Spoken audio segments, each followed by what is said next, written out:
Hello and welcome back to Sinar Daily Sports Matters podcast, and I'm your host Ashwin. Setiap minggu or most of the times, most of the episodes, we will try to bring our former athletes, current athletes, but this time it's a bit special because kita bawa ataupun we brought someone special because this scene is booming right now in the sports industry, which is rock climbing. Okay, whether indoor or outdoor, that is secondary. But let's dive into this. And our athlete today is Hsiang Lee from Batu Climbing. And welcome to the show. Thank you so much. It's my pleasure to be here. Thank you. And let's dive straight into it. This rock climbing, like me, for a gym goer, for me, it can be a bit intimidating. I'll tell you why, but I'm not representing anyone. I'm telling from my POV. Every time I see this rock climbing, it has been there for many years actually. It's intimidating because most of the time I see people active in this sport. I've never seen them active in any other sports. Okay, this is my POV. Yeah. Okay, and when they're into it, they are really into it. Yeah. Hence the reason why I said intimidating. So, where this passion started, how it started, is it from social media or someone introduced to you, or how is it? So, I stumbled upon rock climbing when I was trying to look for a hobby for my little sister. Okay. And ever since we were little kids, we liked to climb trees. We would climb the fence of our house. We would climb up the sofas and fall and knock our heads. So climbing was something that we always enjoyed. So one day when we passed by a mall and we saw a climbing wall, we were so intrigued by it. So we signed up for my little sister to try it. She enjoyed it, and then we joined along. I see. Okay. This was like how many years ago? This was around 4 years ago. 4 years ago. Yeah.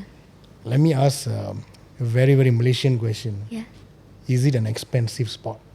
So the price range of it depends entirely on you. You can find a gym that suits your price range. Mm-hmm. You can find equipment that suits your price range. Mm-hmm. So for me, I don't like spending too much on equipment, especially when I was beginning. When I was starting out, I found the shoes that were the most value for money. I found the gym that was the most value for money. And slowly when I progressed and I found that it was something that I wanted to pursue professionally and seriously, then only I started investing. Mm-hmm. So in the beginning, it's not too expensive to get into. Mm-hmm, mm-hmm. And sports, from sports perspective, if let's say you want to be part of these sports, and if someone with plus size, are they okay to try it, or they have to strengthen themselves first or slim down? How does it go? I think that climbing is for everyone, no matter your size and no matter your age. No matter if you are plus size or small size, come and try it. There are so many. So climbing, you get to choose different levels. Mm-hmm, so there are easier levels and then there are harder levels. Mm-hmm. And you can choose a level that is suitable to you, that's comfortable for you. Mm-hmm. And most of the people are trying, because rock climbing itself is like a mental sport. Yes. Can this be associated with mountain climbing as well? Mm-hmm. Is like rock climbing is the first step before you go into that? So in the past, people climbed outdoors first, and then they trained indoors when they were unable to climb outdoors. So let's say they have this route that they wanted to climb on this beautiful mountain. Okay. But then during winter time or during the rainy season, they're not able to climb it. Mm-hmm. So they would train in their gyms inside. Mm-hmm. But that was what it was like in the past. Mm-hmm. Currently, indoor climbing is its own thing. Mm-hmm. So I would say that indoor climbing and outdoor climbing are very different. Mm-hmm. Mm-hmm. Walk us through. Yeah. If let's say you are going tomorrow, and then 2 days later you go again, how is your recovery? How is your per week? How many sessions do you go to? And do you need a trainer? Okay, for instance, like gym, I've done it 10 years ago. So I know the methods. So when I re-entered into the gym industry again, I've decided I don't need a trainer. I can recall the methods, so I apply it. So in these sports, are you allowed to be solo or you do need a trainer? Okay. As a woman, the way I approach climbing as well as recovery is according to my monthly cycle. So there are weeks where I feel really strong and I can push my body. So I honor my body and I do that. But then as a woman, there are weeks where I need to rest. And during my rest weeks, I rest completely. So instead of following a weekly schedule or a planned weekly schedule, I follow my monthly schedule that is tailored to me. And regarding whether or not you need a trainer, the climbing scene, I've been in many different sports, and the climbing scene is one of the most welcoming and one of the most welcoming scenes I've ever been in. I remember when I just started climbing, there was this one route that I was struggling on. And people around me could see that I was struggling. And I kept falling off. And the seniors, they came up to me and then they gave me advice on their own. So they would just come up to me and say, hey, I have an idea. Why don't you try putting your foot on that hold? Why don't you try lifting your hand and putting it over there? So people are just so nice and so willing to teach and guide the younger generation because they were also once beginners who were taught by their seniors. And I find it lovely that we pass on the tradition. If you want a trainer, go for it. And if you don't, it's fine too. If you ask anyone in the climbing scene, if you ask anyone, how do I solve this problem? I am certain that they will be more than happy to help you. There are two questions in my mind right now to connect with your answers. One of it is, did you at any point of your period of venturing into this, you realize this is going to be a serious sport in Malaysia? Did you come across that? Yes, I came across that when climbing became an Olympic sport. So climbing became an Olympic sport 2 Olympics ago. Before that, it wasn't in the Olympics. So once it was registered in the Olympics, it started booming. Gyms started, it brought on the booming of the sport. More gyms appeared, more competitions appeared, and I saw how other climbers from other nations could take this path professionally and live off it, build a career around it. Other question was, mental health is no more a hidden topic in our routine these days. It affects due to your work, due to your lifestyle and everything. So how rock climbing addresses mental health? Alright. So I entered rock climbing when I was in a very dark place mentally, and rock climbing became my peace. Okay. So climbing, my favorite part about climbing is the meditative state that it puts you in. For example, climbing isn't just about how fast you can go or how difficult you can climb. I like to climb long routes that require me to have a rope and a harness. So I'm on the wall climbing by myself for maybe 5 minutes at a time, just me and the wall. And during that time, my brain feels silent. It's quiet, I'm in flow state, I'm entirely present. It's just me and the next move ahead of me. It's just me and the wall and peace and quiet. And that was so healing for me. And it's not just me, but so many climbers find climbing to be something that not just heals them, it reignites the children in them. Like when we were kids, after school, we would go to the playground and we would play, right? Yeah. So if you go to the climbing gym and you sit there during after work hours, for example, like 6 or 7, you'll see adults come in wearing their office clothes, their adult clothes, holding their briefcases, and then they change into their usual clothes, their normal clothes, and they start playing. Yes. So climbing reminds us and reignites that joy, that playful nature in us that is so often taken away when we step into adulthood. Yep. I kind of guessed it because earlier you said during your childhood you used to climb trees and had a knock the head and everything. You see, that is a normal childhood. Yeah. These days, something like that happens to your kid, It can be a police case because you abandon your child, you are not being watchful, all these things. But that is a normal childhood, and see where it brought you Yeah. now. Yeah. And let's go and connect this to younger generation now. Gen Z are heavily influenced with social media. So do us as well. We also, because we want to keep up professionally as well. So as they heavily influenced in social media, how has these platforms impacted young generation to get into this industry? So I think that social media is a way to introduce this sport to many.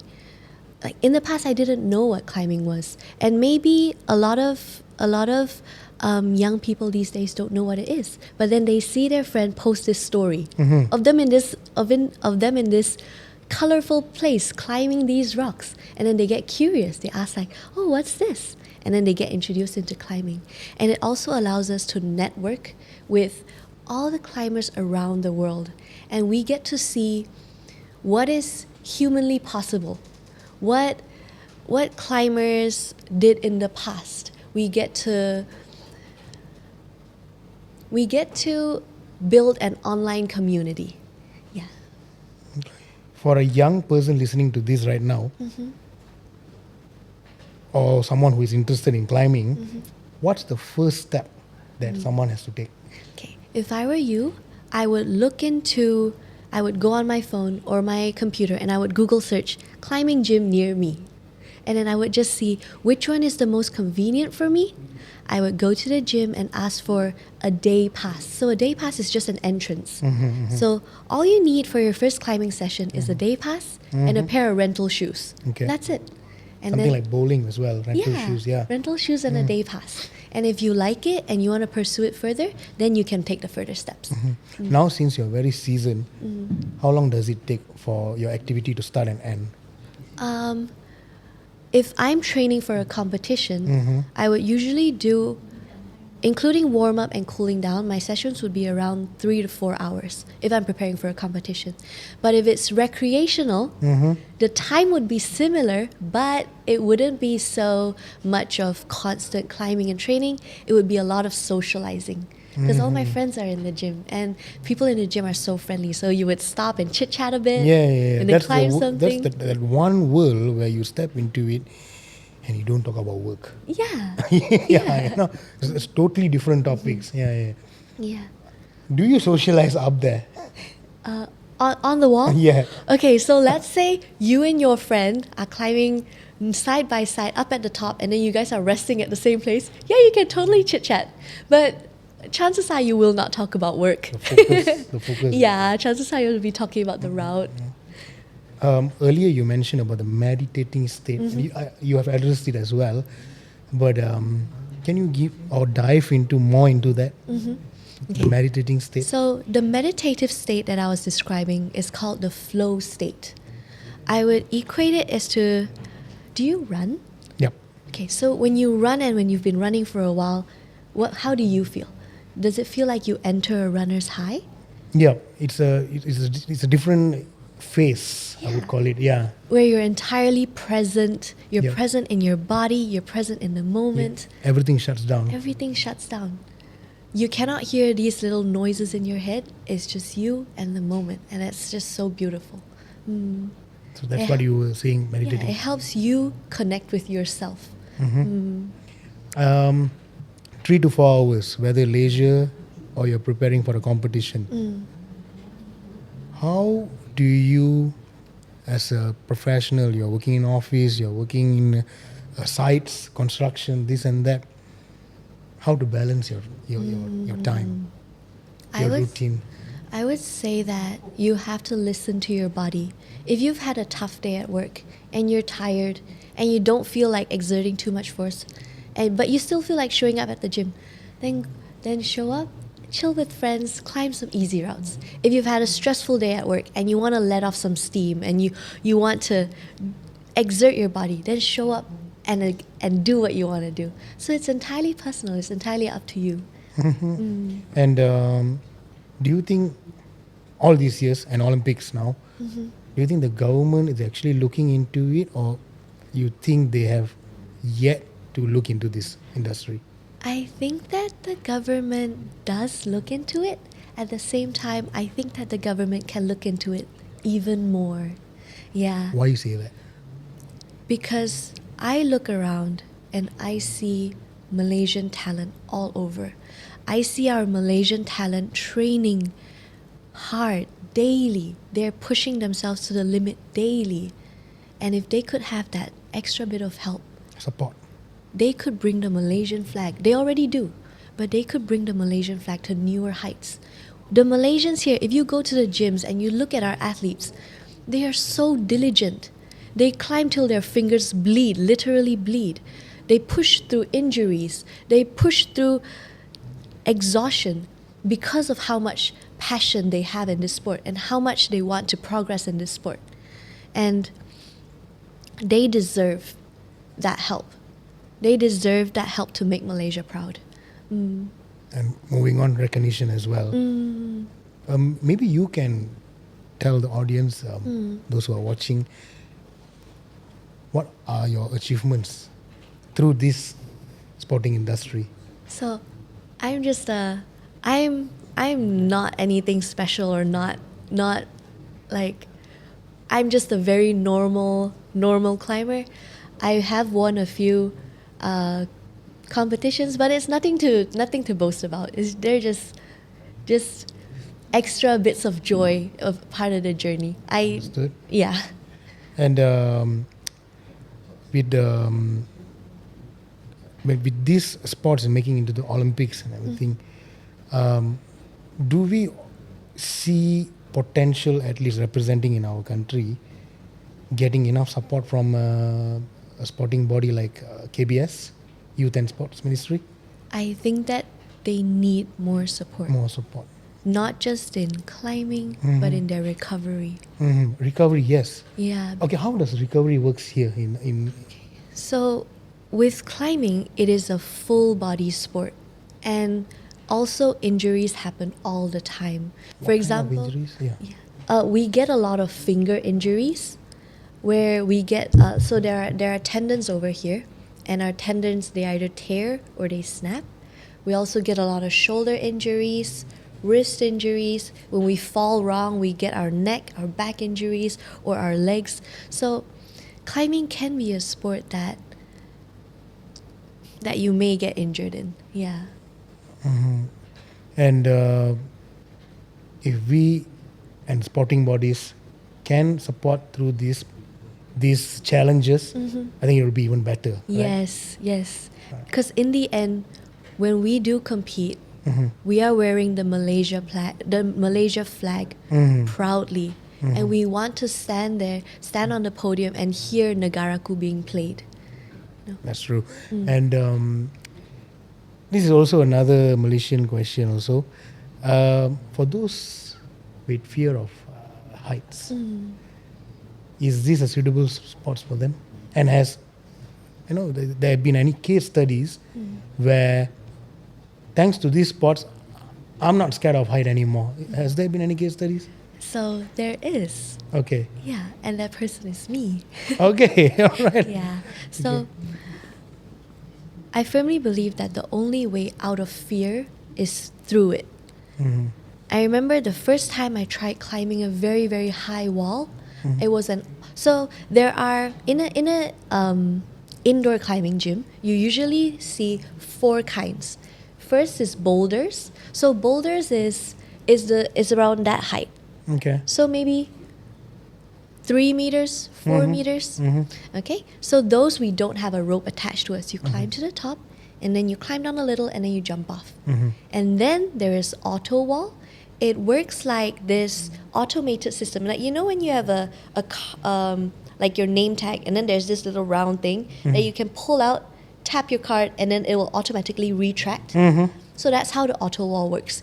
You attach it to your harness, you climb up, and then when you're done climbing, you just let go, and then this pulley system lets you down. Okay. So that's auto wall. And then we have top rope, which is a pulley system on the top, a rope attached, one climber as the climber and the other as a belayer, and then you climb. And then the last one, which is my favorite, is called lead climbing. So lead climbing is where you look at the wall. It's a very high wall and there are no ropes attached to it. There are little clips on the wall. As you climb up, you bring your rope and you clip it into every little clip. So that's my favorite. Okay, that's your favorite, sort of alright. climbing. So if you were afraid of heights, I would recommend you going into what you feel comfortable with. So let's say you want to do something lower. I would go into bouldering. Let's say you want to do the climbs that require you to wear harness and rope. I would climb, but then when I feel uncomfortable, when I look down and I think, hey, this is a bit too high up, I'm done. Then I'll just tell my belayer or I'll just let go. So it's up to you. You don't have to push yourself to a point where you're uncomfortable if you don't want to. Yeah. But if fear is something that you want to conquer, I find that the best way to get through fear is to understand why you're afraid. So I was afraid because I was afraid that being so high up, if I fell, I would hurt myself. So I sat down and I observed the mechanism. I observed all the climbers going up and down, and I saw how the system was safe. And because the knowledge of I will be safe, even if I climb high up, was repeatedly proven to me, it allowed me to face that fear. Step by step. Yeah. Okay. And another myth. I love asking myth questions. You know why? Because our country and netizens are famous for that. Before even trying, they will conclude certain things. For example, I'm pretty sure you saw on social media where they always say, pickleball won't last. Give it another year. Bungkus. So, has there been a myth where people going around and saying that rock climbing, it won't last, this small, next year this gym won't be here? So if there is a myth such, like I said, how you will debunk this myth? So I personally have not heard that myth because climbing it's been around for a while in Malaysia, but it's been a while so much longer all around the world. And it's proven that climbing is something that is so it's a world that is so colorful that people are keeping it alive. Understood. And before we wrap things up, do you have any message for future climbers and those who has yet to try anything? You can go and shoot your answers. So for those who are interested in trying climbing, for the future climbers, I would say that oftentimes the hardest part is taking the first step. So I would encourage you to take the first step. Go to a climbing gym. Give it a shot. See if you like it. And you will definitely like it. Even I'm interested now because I have fear for heights. And, and also possible injury. And for me, personally, I can see that, dude, I'm going to get injured. Definitely I'm going to get injured. Things like that. Maybe I have to overcome that. And what's the worst injury that you got So from these sports? I too am very afraid of getting injured. So because of my past as a dancer, I have had 2 knee surgeries and basic reconstructions of my ACL. My left meniscus is gone. So I couldn't afford another injury, which is also why I got into climbing. Because with climbing, you can choose your risk factor. Okay. Different forms of climbing comes with different risk. Okay. If you're someone who wants to take minimal risk but you want to climb, I would recommend you trying auto wall and top roping. Because when you boulder, you have to fall safely. I would say that with bouldering, there does come a relatively higher risk of injury in case you're falling. You fall in a weird position because there's no rope to catch you. Yep. But when you have a rope, the risk of falling and getting injured is greatly reduced. So it's so customizable. And you could go online and you'll see that there are really, really old grandmas and grandpas overseas climbing. Like there are 90-year-olds climbing. Yeah. Damn, okay. And they're not worried about anything, huh? No, because they chose the minimal risk Okay. Minimal risk one. So it is a sports with full of security layers, Yes. and most of them who don't know about these sports, I think it's about time to venture into it. Like, even people like me, I'm already fixing in my mind I should try bouldering. Yeah. So Come and I'll host you. okay, can where which Come to Batu climbing. Batu climbing? I'll host you. Okay, can. I think I shall bring the whole Sinar Yes, Daily come. team. Okay. For those who are watching this, Hsiang Lee is not only a climber, she's also a performer. Performer in what way? She performs fireworks, and maybe you can talk about that a bit. So, climbing is my passion, and my other passion is the performing arts. And I specialize in fire performance, especially fire hoops. Okay. About this, we will produce articles and you can read about this. We'll try to keep everything within Sports Matters. And with this, thank you, Hsiang Lee, for participating in our podcast session. Thank you so This much time. for having me. It's my absolute pleasure. You're welcome. And for those who are watching this, we'll see you for another episode. Thank you. Majulah Sukan untuk Negara.